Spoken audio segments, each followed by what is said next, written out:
கிறிஸ்துக்குள் அன்பான காலைக்கது நிகழ்ச்சி நேயர்களே, மீண்டும் ஒரு விசை கூட உங்களோடு கூட இயேசு நினைதான நாமத்தில் இணைவதில் மிகுந்த மகிழ்ச்சி அடைகிறேன். இந்த காலைக்கது நிகழ்ச்சியில தேவன் உங்களையும் என்னும் ஒவ்வொரு நாளும் ஒவ்வொரு அவருடைய அன்பை குறித்து தியானிக்கும்படி பெரிய கிருபையை தந்திருக்க அதற்கான ஆண்டவரை சோஸ்தரிக்கிறேன், துதிக்கிறேன்.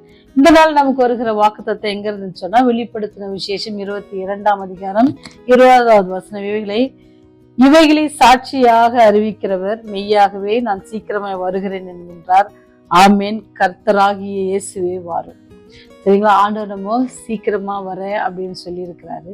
கண்டிப்பா அவர் வருவார். அப்ப இங்க உங்களுக்கு ஒரு குட்டி கதையோட கூட இந்த நாளுக்குரிய செய்தி சொல்லலான்னு ஆசைப்படுகிறேன். என்ன அப்படின்னு சொன்னீங்கன்னா, ஒரு பெற்றோர்கள் என்ன செஞ்சாங்கன்னு சொன்னா, தன்னுடைய உறவினருடைய வீட்டுல இருக்கிற ஒரு விழாவுக்கு போவதற்காக என்ன செய்யறாங்க அப்படின்னு சொன்னா, கிளம்பி போறாங்க. அப்படி கிளம்பி போகும்பொழுது தன்னுடைய 2 பிள்ளைகளை வீட்டுல என்ன செஞ்சாங்க, விட்டுட்டு போறாங்க.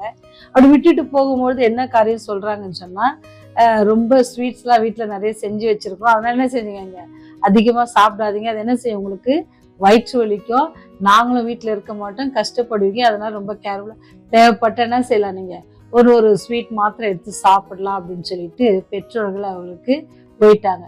இப்போ இவங்களுக்கு என்னன்னா, பெற்றோர்கள் வீட்டுல இல்லைன்னா ரொம்ப சந்தோஷம் இருந்தது. சின்ன பிள்ளைகளுக்கு அவங்களுக்கு தேவையான விளையாட்டு ஜாமான்லாம் எடுத்து விளையாடுறாங்க, அப்படியே ஓடுறாங்க, ஓடியாடுறாங்க, என்னெல்லாம் அவங்களுக்கு செய்ய முடியும் சந்தோஷமா, அப்படியே ரொம்ப மகிழ்ச்சியா இருக்கிறாங்க.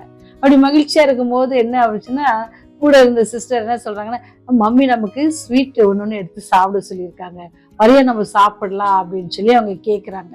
அப்படியா? ஆமாம்ல சொன்னாங்க, நான் மறந்தே போயிட்டேன் அப்படின்னு சொல்லி என்ன செய்யறா, 2 பேரும் சேர்ந்து போய் என்ன செய்யறாங்க, ஸ்வீட் சாப்பிட்றாங்க. பிரதரும் சிஸ்டரும் சேர்ந்து ஸ்வீட்டை சாப்பிட்றாங்க. அப்போ ஒன்று சாப்பிட்ட உடனே அவங்களுக்கு டேஸ்ட் ரொம்ப பிடிச்சிருந்துச்சு. அப்போ ஆனா அம்மா சொல்லிட்டு போனது என்னச்சுன்னா, ஒன்று சாப்பிட்டுக்கோங்க அப்படின்னு. அப்போ இன்னும் ஒன்று சாப்பிட்றாங்க. அவங்களுக்கு இன்னும் டேஸ்ட் ரொம்ப பிடிக்க என்ன செஞ்சாங்க, ஆல்மோஸ்ட் வயிறு ஃபுல்லா ஆன பிறகு அவங்களுக்கே தகற்ற அளவுக்கு என்ன செஞ்சாங்க, சாப்பிட்டாங்க. இப்ப சாப்பிட்ட பிறகு இப்பதான் யார் ஞாபகம் வருது, அம்மாவோட ஞாபகம் வருது. இவ்வளவு நேரம் சாப்பிடும் போதெல்லாம் என்ன இல்லை, ஞாபகம் இல்லை. ஆனா கடைசியா என்னது, பயம் வருது. நேரம் ஆக ஆக என்ன செய்யுது, பயம் வருது. அப்போ அவங்க மனசுக்குள்ள நினைக்கிறாங்க, அப்பா அம்மா வராம இருந்தா நல்லா இருக்கும், இப்ப வந்துருவாங்களே அப்படின்னு சொல்லி பயந்து அவங்க அடுத்த மனசுல என்ன நினைக்கிறாங்க, வராம இருந்தா நல்லா இருக்கும், நம்ம என்ன செஞ்சிடலாம், தப்பிச்சுக்கலாம், அப்போ அவங்க நம்மள கண்டுபிடிக்க மாட்டாங்க, இவ்வளவு சாப்பிட்டோன்ட்டு, நேரம் ஆயிடுச்சுன்னா அதை மறந்துடுவாங்க அப்படின்னு சொல்லி பிள்ளைகள் நினைத்தார்களாம். இதே மாதிரிதான் நீங்களும் நானும். ஆண்டவர் வாயில நம்ம சொல்றோம், ஆண்டவர் சீக்கிரமா வரப்போறாரு, ஆயத்தமா இருக்கணும்னு சொல்லி. ஆனா எவ்வளவுக்குள்ள நம்ம ஆயத்தமா இருக்கிறோம். சிலர் எப்படி நினைக்கிறாங்கன்னா, இப்படி ஒருத்தர் வரப்போறாரா, ஒரு அவநம்பிக்கை. ஏன்னா உலகத்துல நடக்கிற நிகழ்ச்சிகள் எல்லாம் பார்க்கும் பொழுது, ஏன் அவரு அப்படி வருகிறவர், உண்மை உள்ளவர், ஏன் இப்படி ஒரு அழிவை கொண்டு வருகிறார் அப்படிலாம் நமக்கு கேள்விகள் வரும். அப்படி ஒரு குழுவினர் இருக்கிறாங்க. ஒரு சிலர் என்ன நினைக்கிறாங்க அப்படின்னு சொன்னா, அவரு சொல்லிட்டு தான் இருப்பாரு, வரமாட்டாரு, எங்க தாத்தா காலத்துல இருந்து எங்க தாத்தாவே சொல்லியிருக்காங்க அப்படின்னு சிலர், அவர் வருவதற்கு இன்னும் நாட்களாகும் அப்படின்னு சொல்லி ஒரு சாரார் இருக்கிறாங்க. இன்னொரு சாரார் எப்படி இருக்கிறாங்கன்னு சொன்னா, அவரு கண்டிப்பா வரமாட்டாரு அப்படின்ற ஒரு சாரா இருக்கிறாங்க. ஆனா எல்லாவற்றுக்கும் மேலாக வேதம் சொல்லுகிறது, இதோ சீக்கிரமாய் வருகிறேன், இதோ சீக்கிரமாய் வருகிறேன் அப்படின்னு சொல்லி அவர் சொல்றாரு. நம்ம பயத்து நிமித்தம் வர்றது கொஞ்சம் லேட் ஆகட்டும் ஆண்டவரே, நான் இன்னும் அதிகமா பாவம் செய்திருக்கிறேன், நான் இப்ப நீங்க வந்துடாதீங்க அப்படின்னு பாவத்துல இருக்கிற யாராவது அப்படின்னு நினைப்போம் அப்படின்னு சொன்னா, ஆண்டவர் என்ன செய்யறாரு, நீடிய பொறுமையோடு காத்து கொண்டிருக்கிறார். சிலர் சொல்ற வேதத்துல சொல்லுது, அவர் தாமதிக்கிறார் என்று சிலர் எண்ணுகிறபடி அவர் தம்முடைய வருகை குறித்து அவர் தாமதியாமல் எல்லோரும் மனம் திரும்பணும் அப்படின்னு சொல்லி அவர் தாமதிக்கிறார். இந்த தாமதிக்கிற இந்த காலத்துல நீங்களும் நானும் செய்ய வேண்டிய ஒரு காரியம் என்னன்னு சொன்னா, நம்ம மனம் திரும்பி தேவனுடைய பிள்ளைகளாக நம்ம மாறுவதற்கு நம்மை ஒப்பு கொடுக்கணும். மனம் திரும்பி மாறும் பொழுது என்ன செய்யறாரு, ஆண்டவரே நம்ம சொல்லுகிற வார்த்தை இருங்க, கர்த்தாவே சீக்கிரம் வரும். அப்படி வருகைக்கு நம்ம காத்துட்டு இருப்போம். நம்ம தவறு செய்யும் போதுதான் பயத்துல என்ன செய்வோம், ஆண்டவரே இப்போ வந்துடாதீங்க அப்படின்னு சொல்லுவோம். எப்படி அந்த குட்டி பிள்ளைங்க சொன்னாங்களோ, அவங்க அப்பா அம்மா லேட்டா வந்தாங்கன்னா தப்பித்துக்கலாம் அப்படின்னு சொல்றாங்க. இல்ல அவ லேட் ஆக ஆக என்ன செய்வோம், நம்ம பாவத்துல மாண்டு போவோம். அப்ப நம்ம என்ன செய்யணும்னா, நம்முடைய காரியங்களை சரி செய்து ஆண்டவருக்கு பிரியமுள்ள ஜீவன் நம்ம ஜீவிக்க நம்ம ஒப்பு கொடுப்போம்னு சொன்னா, அவர் சொன்னவர் வாக்கு மாறாதவர், சொன்னவர் சொன்னதை செய்பவர்.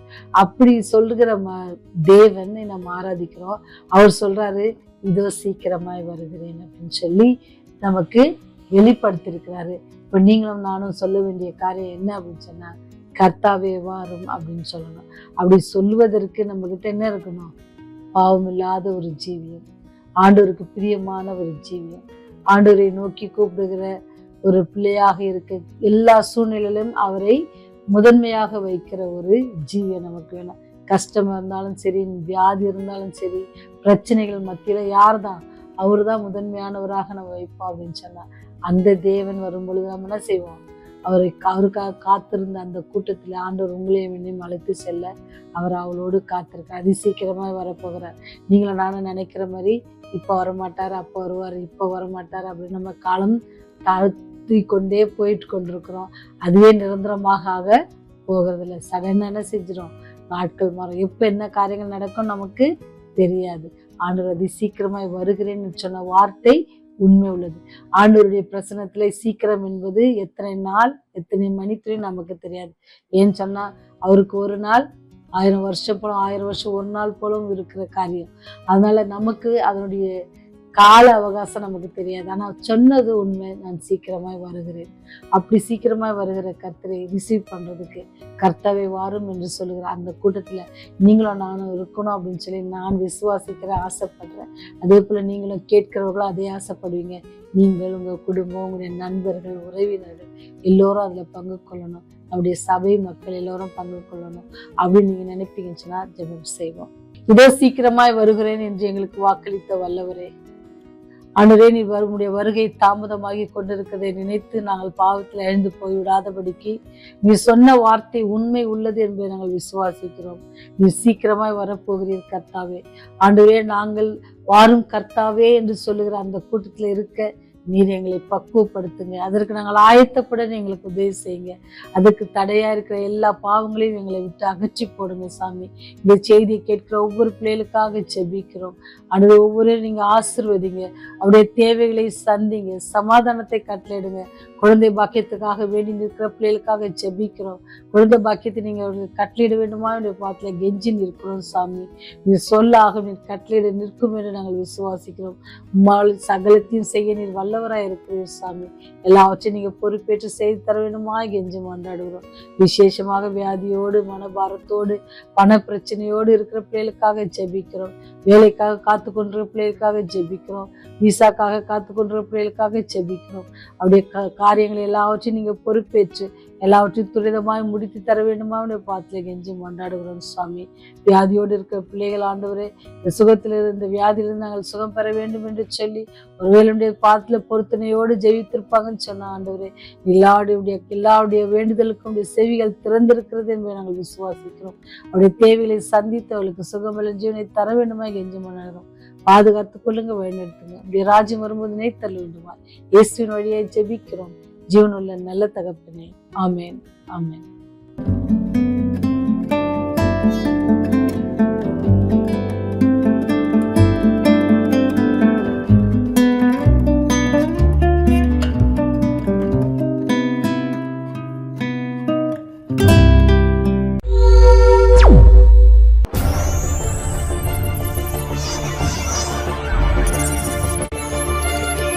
நீங்கள் பார்த்துக் கொண்டிருப்பது உங்கள் ரிவைவல் டிவி.